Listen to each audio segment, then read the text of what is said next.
So I've been watching your videos for quite some time, and you've made an interesting comment that when you think of God, most people think of him as an old man sitting up there with a big beard, passing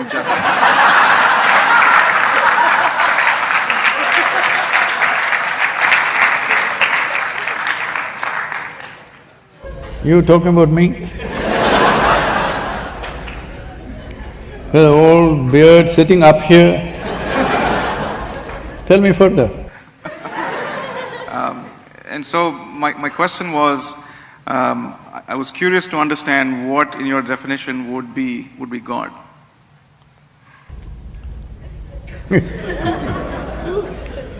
See, the reason why in every culture people have come up with their own concept of God.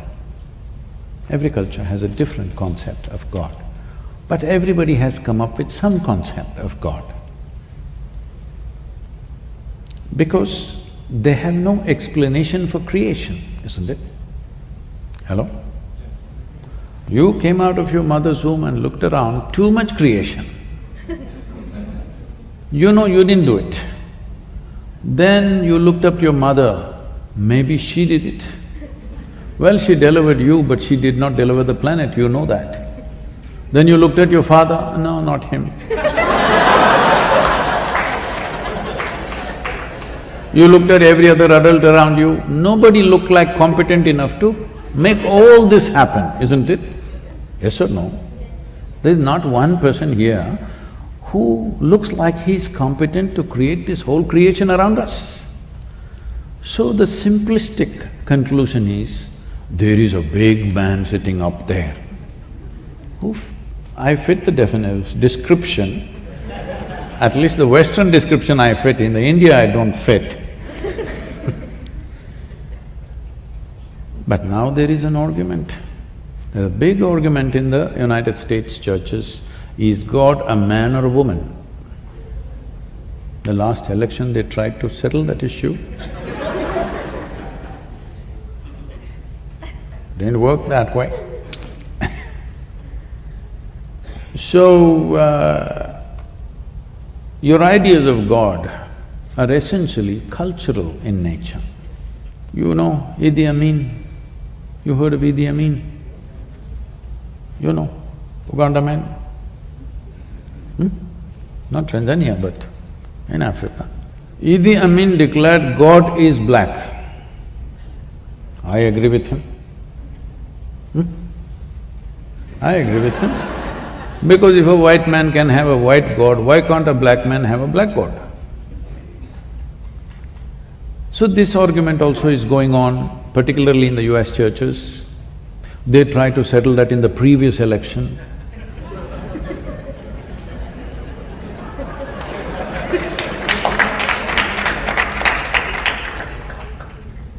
But in India, we know God is brown. Especially Indians who live outside of India are very proud of this, because, we know what God looks like because He Himself visited India 9 times. You don't know this? Hello? 9 times He Himself visited. To other places He sent His son, His messenger.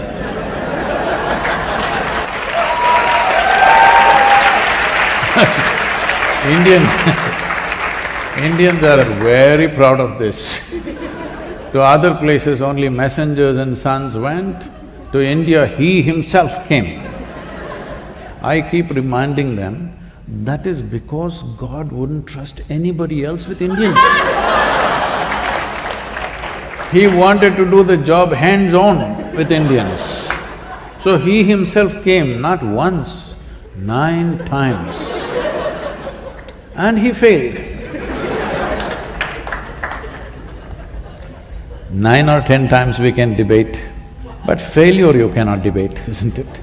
Obviously He failed, what do you think? It's a perspective that we can take. He maybe didn't do the best job, yeah, but… but he was good. He created you, me, so many of us. Yes, but coming hands-on, it's a failure, isn't it?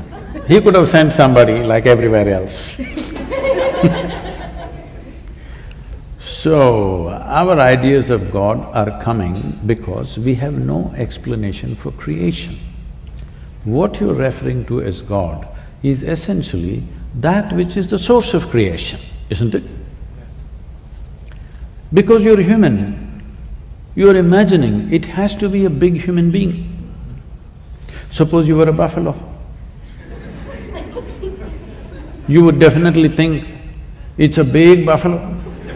You heard of the big yak in Tibet? You've not seen? I went hunting for a big yak. I drove all over Tibet, took permissions and drove off-road everywhere to see the big yak because they told me the big yak from horn to horn is 6 feet wide. I wanted to see this animal. Oh my God, how would it be? Then after driving everywhere, I realized it's little got big in their heads. It's little bigger than the domesticated yak, but it got so big, they said it's 6 feet wide, the horns. And I said, I must see this. But there was no such animal anywhere in Tibet. So, if you were a buffalo, you would definitely think God is a big buffalo, isn't it? So our ideas of God are childish, but it is a fact that you and me did not make this creation happen. That's a fact, isn't it? But you don't know how it happened. With all the exploration of science, we still do not know how it exactly happened. Nobody knows, isn't it? You pay attention to a flower, to a leaf, to an ant, to an insect. If you pay enough attention, each one of them smacks of tremendous sense of intelligence, isn't it so? Hello? If you put filth to the root, it becomes a flower.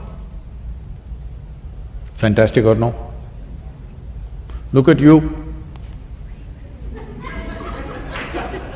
Look at you. Just the soil that you walk upon, look at you how you are sitting, became such a sophisticated machine, isn't it?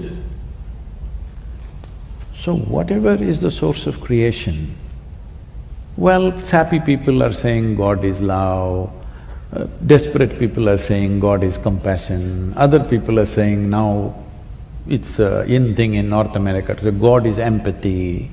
They've not been hit by life yet.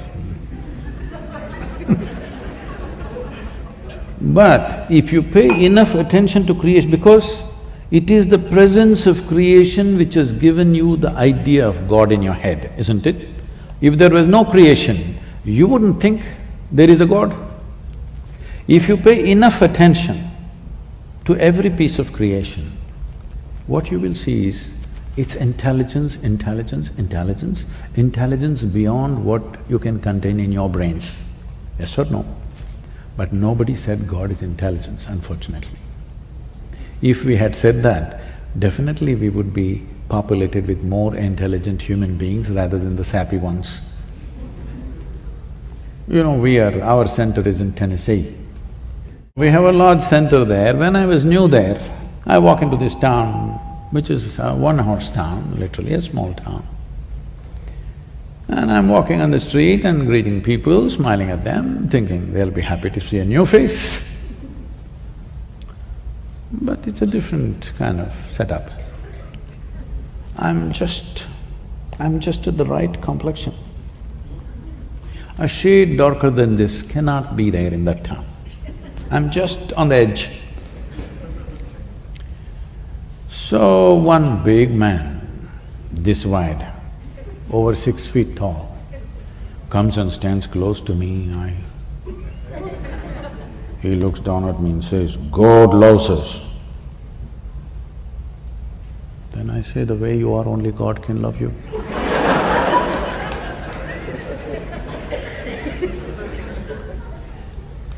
Before this went inside and worked, I had to go away. Because everybody is concocting their own ideas. Leave your ideas, pay attention to the creation. Tell me, if this flower has to blossom, nobody sprayed perfume to the roots, they put filth. Hello? They put manure. That manure became fragrance. This means, is there a tremendous amount of intelligence functioning in this rose plant? Hello? You ate a piece of bread and this became a human being. Is there a tremendous amount of intelligence beyond your brains functioning within you? So, this is the source of creation right now for you. If you access even one drop of that intelligence, you will live magically instead of becoming hallucinatory. If you believe things that you don't see, you will become hallucinatory. But if you access things which are not in your access right now, your life will get tremendously enhanced. That's what you should look at. Right now, there is an intelligence here which can turn a piece of bread into a human being. If I took a loaf of bread in my hands and made it into a human being, who would you think I am? You would think I am the source of creation, isn't it? Every one of you is doing this in your stomach, of course, not in your hands. But no access. So, if you don't have something, it's okay. But if you have it and you don't access it, this is a crime, isn't it? So my entire life's work is just this, so that you find access to the source of creation that also throbs within you. You're right now a piece of creation, that's fine, but you are also the source of creation within yourself. If you find access to that intelligence, you live in a magical way. Other people will think you're superhuman, but this is not about being superhuman. This is about realizing being human itself is super.